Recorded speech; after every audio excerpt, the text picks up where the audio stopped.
in the. They're quiet, Alex, they're talking. Okay. Move in.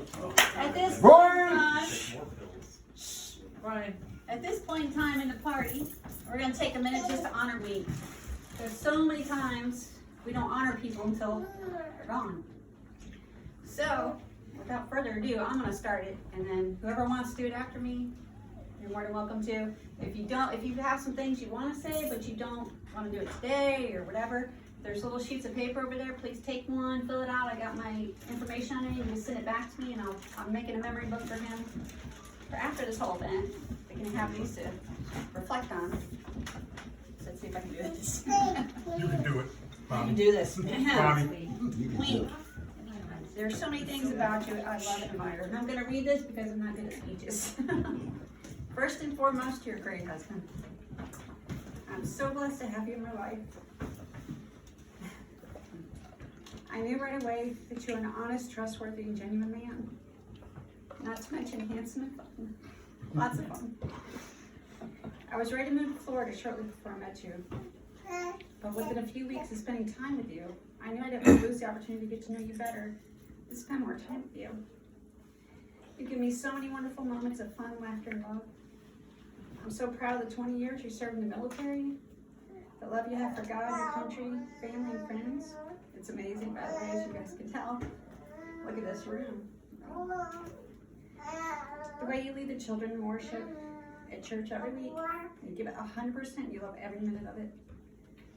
We shared so many special moments together, it would take way too long to list them all, but I will mention two of the most important ones. The night you proposed to me in Niagara Falls and our wedding on Hilton Head Beach. I will forever cherish these memories. Not to mention the fact that you planned and succeeded your goal of retiring at 60 is amazing. I know it didn't happen by accident because of the way you planned, all the while still going by your motto, live for today and plan for tomorrow. I'm looking forward to getting to spend more time with you and making more great memories along the way. I love you. Oh, look at you. Should have moved to Florida. Warmer. I was ready. Hold on, how do you get back there? Get back, wait. Jeezy. Yeah. Okay, 1, 2, 3. Got I'm it. gonna get an 8x10 for $12.95. And I'll autograph it for free. With the letter of authenticity? Yeah. So I have a few letters that were sent to me, some things that people wanted to share. This first one is from Frank Colano, one of his first military boss. Awesome. He worked, Frank and I worked for Frank. And he's now in his, mid-80s? He's 76. 76. Wow. He's in Florida. Very He good had his friend. birthday the other day. Yeah. Right after yours. Well, we thought they were talking on you. No, it was different, Frank. That's a different story. The other Frank. So he sent him a letter. He said, Ron, sorry I can't be there for your retirement, but health reasons prevent it. I remember our days at Patrick Air Force Base with you. It was fun watching you work. You were always so enthusiastic in your approach to life. You would bring that to work, and I enjoyed it, even if it bothered some folks. Remember the 619 desk? What a mess. I assigned it to you to fix that major problem, and you jumped in full bore. I am comforted knowing you were prepared so well for the new adventure in your life. It will be an adventure because of you. You will make it so. Happy adventure, Frank Colana. I love you, man. That was sweet. And this was from Brenda Patterson. You know I her. met Brenda, I had went through my divorce and a buddy had encouraged me to go to a divorce recovery class. And so I met Brenda when I walked into the first class. We became very good friends. So I haven't seen her in years, but she's living in Florida. And this There's is a right Florida after theme here. divorce, right? Just saying. Urban Meyer's gonna show up. That letter's coming up, hang on. She wrote in. She wrote in, she said, one night group went walking on the beach to watch turtles lay eggs. Someone caught a small crab and Wink put it in his hat and carried it and it crawled out of his hand and pinched him. We saw many turtles that night. It was so much fun. She said one night Bethany and I were out beach walking and decided to go to his trailer and rock it. you had the girls, and they were like, what, we're in a hurricane? So happy for you, Rico. Enjoy your retirement. And then we have one from Pat Jones. She worked at Miami Valley, several of you know her. And she said, happy retirement, happy birthday. So sorry we can't make it to your party. I'm sure it sounds like a good time. Jerry's turning 75 and our plans are coinciding. Always enjoyed being around you so I could laugh in this very serious world. You make friends wherever you go and I'm so glad you're mine. Lots of good wishes and more fun in times in your life to you and Karen, Pat and Jerry. And there was one other one. About Christina. Can you say Christina? Oh yeah, I got Christine on my phone, and then that one Jim sent, which I don't know where it is at this moment. Can you look in that cabinet right behind you, Willie, on the second shelf, top one up? Okay, Is there a piece of paper in that middle shelf? middle shelf. No, no, okay, I know where it is, it's in my office. All right, so we'll bring this from Christine. Christine worked with me at Medenform, the last place I just finished up working at Miami Valley. Alrighty.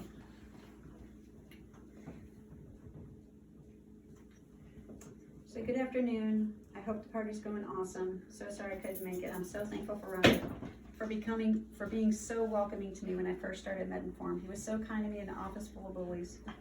I don't really know what I would have done without him. I hope he's enjoying his retirement as much as he always said he would. Best wishes, Christine. And then I got one more. Sorry. One moment. See if I can find the letter. Actually, it's on. This letter she's getting ready to read, I decided to look at my first boss. So I went to work when I was, in 1977 as a co-op student. So I was like 16 years old. And Jim Wiltshire was my boss. I haven't talked to him in 42 years. I looked him up on Facebook, got a hold of him. And yesterday we talked for an hour. It was amazing. It was absolutely amazing. 42 years we've not talked to each other. Wow. I'll just try to give you a condensed version of this. Just an exciting phone conversation with Ron Wiglantz. Ron worked for me at Inland Division of GM in Dayton, Ohio as a student in training. I had been hired at Inland in 1968 to create a copy center which would be tied in with the blueprint room to provide printing services for distribution for the drafting and engineering groups. Once I had studied the situation and determined what machinery and physical support was needed, we bought in some new printing equipment from the copy center. So they had to choose a new student every year from Patterson Co-op. So now we fall into where Wink comes in. One of my favorite Patterson Co-op students was Ron Leibowitz. I do not recall the order of these students, but I had to choose a new student every year as they completed their school cycles. Once Ron reminded me this morning of how much he enjoyed that job. I remember that he was the one that I could count on to do what was needed without having to persuade or push to get it done. I also remember how supportive he was when John Bowendecker, one of our young engineering at Inland, wanted to start a little Bible study class at lunch hour. John had asked me to help him get it along. Once it was started, he shortly thereafter decided to leave GM and return to college for a master's in theology. He had already had a master's in engineering, and eventually John became a pastor in Dallas, Texas, where he left Inland. I did my best to keep up with that little Bible study, but Ron was the one that supported it as much as he could. And then he got laid off, and he went through a lot of health issues, but he just said, I'm so very proud of Ron and his accomplishments, especially for his service for our country, to know that he is trusting in Christ as his Savior. Signed, Jim Wiltshire. Okay. Now I'm done with my portion of this program. I know we have several others who want to speak. All right, I'm gonna jump in. For those who don't know me, my name is Frank Priola. I've been blessed, or is it cursed? Yes. For almost 40 years next year. So we were in the Air Force together. And it's funny, he talks about Frank Colonna, his first boss, but I came from an Air Force base in New Jersey, and I was one of the supervisors, and there were 3 Franks who supervised. So it was like, which Frank? He used to say that one. When it was something bad, it was me. When it was something bad, it was me, and so on. But yeah, 40 years next year. In a lot of ways, I feel like family, and I think some of the family that are here today would say that. I've come and gone many times to Dayton and visited And of course, when he was in Florida all those years, we knew each other. We lost track of each other for a short period of time. And as God would have it, and it really is, I was thinking about moments and things happen in split seconds. I was in England, and I picked up the phone, I was working in a travel accounting position. I had to make a phone call to Tennessee to talk to somebody about someone who had just came to the base where I was working in accounting and finance. And the person said, "Oh, it's Sergeant Priola." And he's like, "Is that Frank Priola?" Like, there could be that many Priolas. Might as well be Jones. The bottom line is, we got reacquainted after about maybe 3 or 4 years of not knowing each other. So I consider him family, and to the extent that just recently, and Patty will get a kick out of this, as will Stephanie, just recently, I stopped calling him Ronnie like his sisters and his family. For all these years, everywhere we go, wink, wink, wink, but he's always been Ron, and I think that has something to do, Karen, because you never really knew him as Ron. You may have met him, he may have been Ron. But so now he's in my phone as Wink, so I get a kick out of that. In working with him, he was always dedicated to anything and everything that he did. A great work ethic, a great friend. I can not say enough about the relationship that we share. I mean, at the time that we met, Christian's here. She snuck up on me earlier today. She's back there. And I had to ask her, "How old are you?" Because I thought to myself, I don't quite think Christian was around when we met. No. And I was right. I was right. She wasn't. So I won't give away your age, honey, but a couple of years after, a year or so after I met her father, Christian came along. Ron was there when I gave my life to Christ, having almost gotten killed in a car accident. Amen. His church, I'm sure he'll remember that, in Cocoa, Florida, Cocoa Beach area there. It was a somber moment for me, and it was great to remember that day. And that day is coming up in September, and to remember that he was part of that. What I remember most about Ron in the younger years is his dedication not only to his family, but especially to his girls. I remember this old, rusty, broken down white Toyota Corolla, and every weekend, while living in a camper, it was barely the size of this room. This man would drive 70 miles each weekend, every weekend, she remembers, to pick up those 3 girls. And it was really humble to be in that camper with those 3 girls every weekend. It didn't matter what was going on, every weekend. Sit out at the beach, throw a ball around, do little or nothing, but be with his girls. Now, he was always dedicated to his work, but in my mind, that relationship, more than anything, is what comes to my mind with regards to him as a person, as a father, as a brother, more than, he's my brother in Christ, first and foremost, but he's my brother, okay? He's my brother. With regards to Karen, this is an interesting story. It must have been about 12 years ago. I almost looked it up. I have pictures. 2008. Yeah, it is 12 years ago. I came to, I wanted to go to the Football Hall of Fame. So I came up here in Columbus and he picked me up. And he took me, and we went to Canton, and we looked around. And he always wanted to go to Niagara Falls. So I'm from Buffalo, New York. So he picks me up, we go to Canton, we go up to Buffalo, we want to go to Niagara Falls. We got a hotel room together. I wonder what my brother is and my, we're military guys, we can stay together. You know how that goes, military guys. But you wonder what people think. But it didn't matter. It didn't matter. Right. We had a great time. So one night, we went, I said, you got to see this area. And we went to the falls, great time, got to see it at night.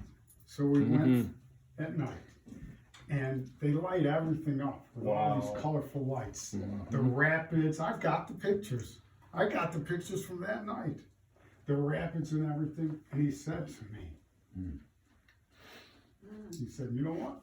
I'm coming back. I said, yeah, we'll do this again. No. The next time I propose and get engaged, I'm coming back. I kind of thought, oh, okay, yeah, it's beautiful romantic place. I understand, this is a man who didn't just latch on and he could have had a ton of girlfriends, there's no doubt about it. Okay?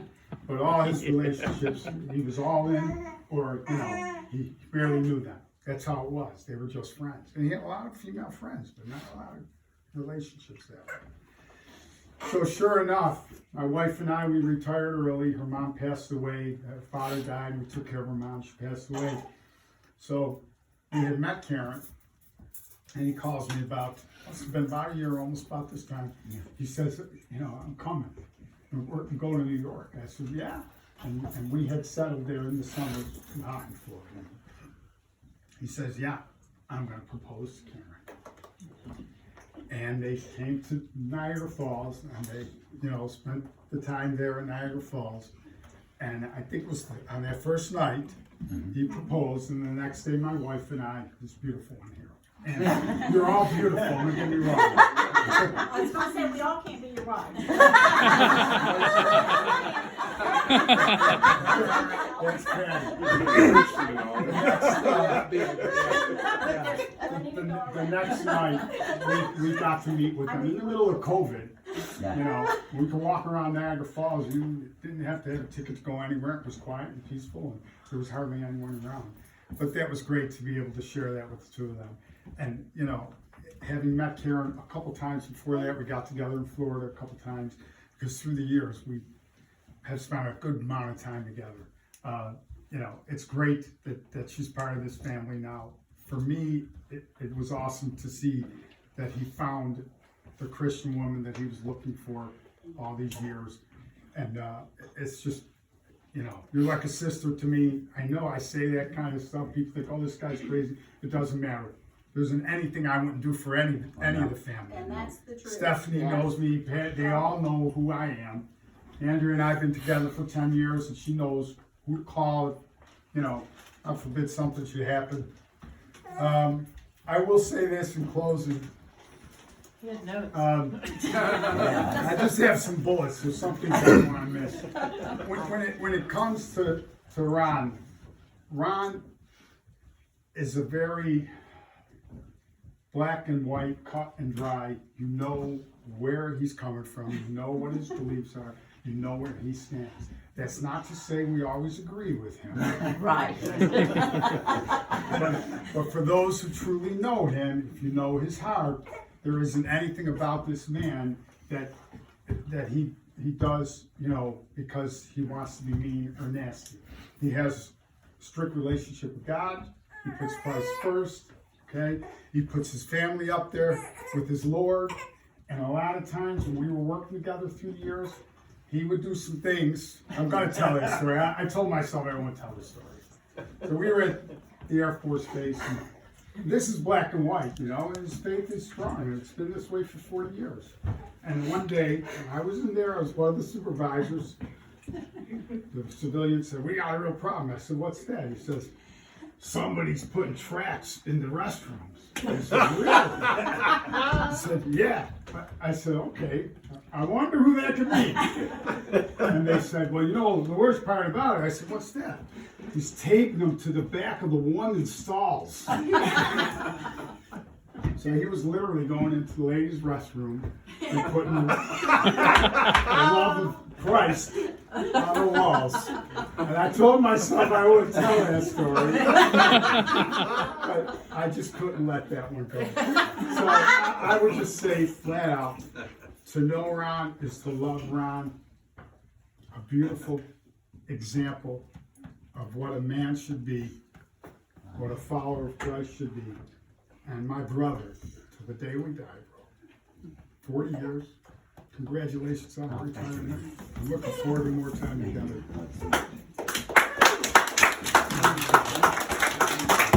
I know Samson's here. He's known for a long time. I know Chris came all the way from Florida. Anyone else? Who's next? Well, Tony? Oh, Samson's stepping up. It's a hard gig to follow this. So Yeah. No, I'm waiting for it. I don't have a good way with words like you do. But I am going to say a few, I guess. We met probably in 2001, Yeah. I would say. I was probably still in basic in 2000. And let's see, was it you that used to have the light blue Toyota Tercel and Yes. come down my street beeping Oh, so yes. the whole neighborhood would wake up? Samson was always running late. And I was, Making sure, yes. And then Yeah, that sounds about I'm right. scurrying around, with the third string quarterback. Can't find his helmet. In that case, would have been my hat, my cover. What are you doing? Finally, come back out with a hat, and then I'd have to say I'm sorry. he'd come to the door and I'd have it locked, and he said, "What do you do?" I said, "Say you're sorry." He Yeah. said, "For what?" I said, "Just say you're sorry." Radio 6:30 in the morning. He goes, "I'm sorry." And all the neighbors there are all kind of scratching their heads. Like, Oh my here. God. But it only happened, about once a month, during weekends. It happened once a month. This guy doing, to get in trouble like this. Oh my God. Oh no, and besides a good friend, I mean, you're a good mentor as well, because you met me when I was in my mid-20s, and here I am in my mid-40s now, and a lot of good, strong advice, especially financially. Everybody knows and would know that. Wink, man, you the best with money. You're better than anybody I know when it comes to money, and yeah. But I won't rattle on here, but I had something for you. Oh, that's awesome. Yeah. You need to put yours in. Yeah, read it. It says, Master Sergeant Winkler, thanks for the bravery, hard work, dedication to our country, and for being a great friend. United States Air Force retired.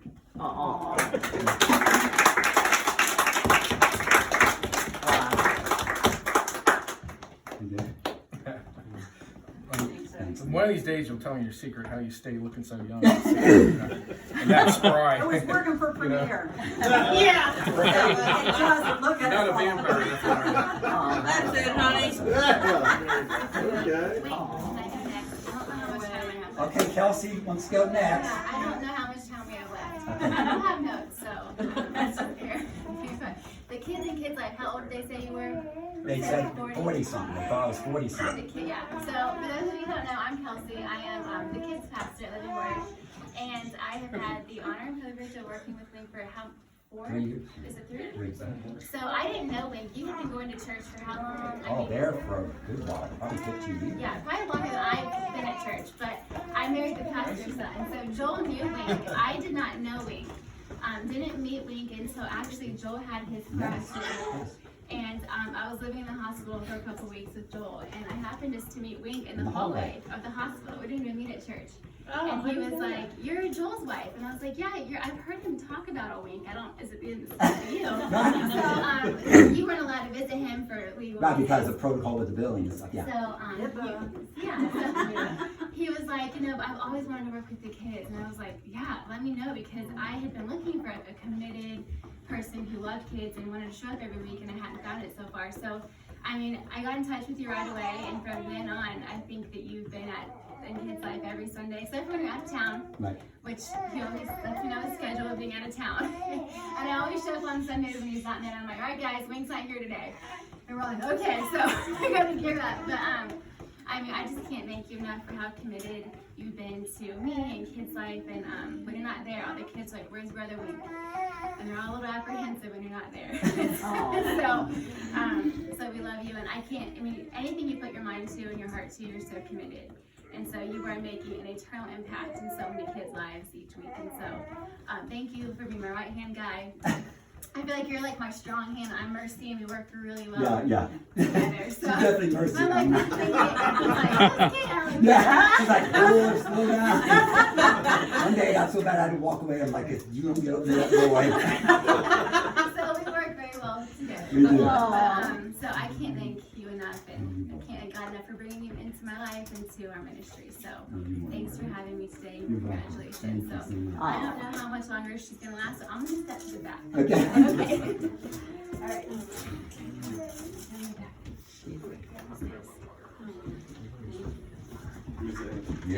Yes, you're up. I was doing that. I'll be real brief. I was gonna say, over here. I always still have trouble calling him Wink, Ron. Yeah. And I'll be in the middle kind of, hey, Ron Wink. It's like a power. I met him in a men's group we had last year.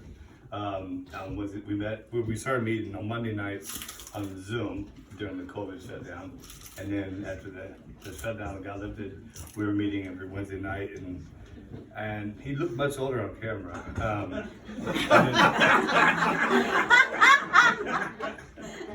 And actually, I'm being kind. Actually, Wednesday night, he came up to me, approached me, and he actually said I look better in person. So we got to talk, and we knew each other a little bit, but I mean, I didn't really get to know him, and I have a lot of health issues, and then he called me up. I think it was like I was just one of those weekdays. I was just feeling really bad, and I was just complaining because I'm going through this stuff, and I don't feel like. And he gave me this little illustration. I'll go and share it real fast about the 3 Hebrew children in the fiery furnace, and the 4th man went through the fire with them. And like they didn't get delivered from the fire. God went through the fire with them, and he just encouraged me, just out of nowhere. He just had the right word, and so it really encouraged me. And then we started talking back and forth, and then I had a 25th anniversary coming up in November. I had like 60 people involved. I invited a lot of people from the church, and then COVID hit our church and shut it down. And so it's the week of my anniversary celebration, and my brother flew in from Dallas, and he came in on Thursday night, and here the anniversary thing was on a Saturday. I'm like, oh God, I don't have, but the venue shut down because we were having it at the church. And so then Wink just invited us over for that Saturday night, just out of the blue, just like for a dinner or something. I'm like, you mind if my brother comes along? Yeah, bring him along. We walk in the house, and this whole house is decorated, kind of like this, with a smaller table. Happy anniversary. They went, strangers, basically. I didn't even know Karen, really. And just had the whole thing decorated as our own private 25th anniversary celebration. And it just meant so much to me. And so then, we invited him over to our house. I told my neighbor, my landlord, who lives on the other side of our house, we live in a double. I said, we have this dignified, retired guy from the Navy, he's and all this stuff. And, I built him up. Here he shows up with pants on top of his head. Oh yeah, we wore Christmas stuff. With his pajamas, of course his wife had her pajamas. I love that Christmas So my neighbor comes in, he has dinner with us, and he keeps his pants on top of his head. At least he's wearing pants, so, and then, just what can I say? Every time I'm down, if you want to know if he's serious, just take what he says and do the opposite. That's pretty much it. I'm learning that very, very, very quickly. Yes. So if he tells me he's, doing something, I'll believe he's not doing something. So he's just been a great guy, and for knowing him just short time, I haven't known him for 50 years or 60 years, like everybody else. Basically, the short time I've known you, you seem like a lifelong friend. Yeah. To me and my wife, and your wife Karen, and she's a saint. Yes, she is. I appreciate you, my friend. Oh.